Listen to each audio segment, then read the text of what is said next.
Emma, here we are at the end of 2022. Can't believe this year has gone so quickly. I think we should look back and reflect on the year and also the predictions that our team made. Let's see if they got them right. What's your general view on the year? It's been a good year. I think that the fact that we came out of COVID and had to embrace a much more flexible working approach, I think that was one of the predictions from the team.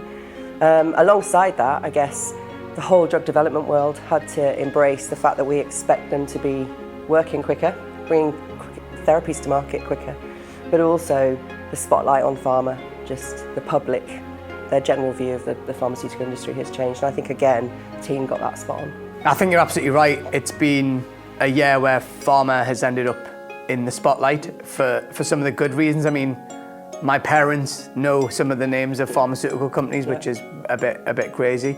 Something you mentioned was about the hybrid working, and I think people being out and about, I think has been a key thing this year.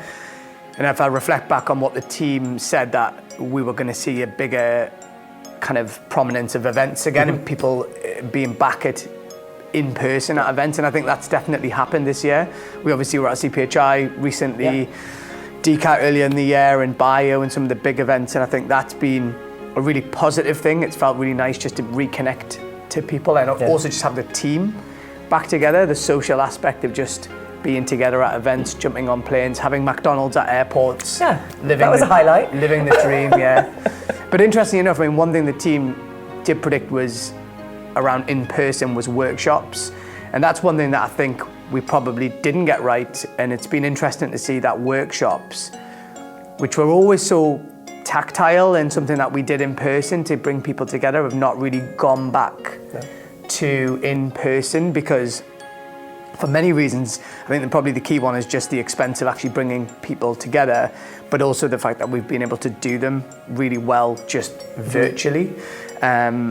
There are exceptions, I think, where clients have wanted to bring their teams together and make it a social event. I think that's been a key kind of reason why they've happened in person, but I'd say that's the exception rather than the rule.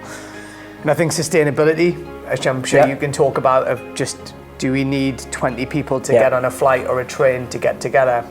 Probably not anymore. Yeah, tricky getting on a train at the moment, and as well. So they nailed it, really, the team, I think. Let's not tell them that. Pretty impressive. We should probably cut here, so we shouldn't tell them. They got it right. So you've spoken to a lot of people this year through the podcast, Molecule to Market. What are you seeing? What are you hearing in the market?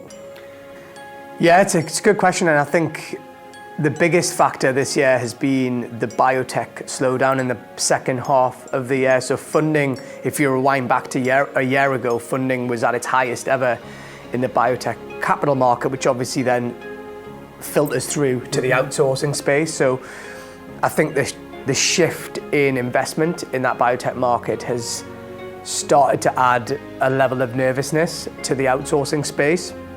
I don't think outsourcing itself is reducing. It's just adds a new level of uncertainty.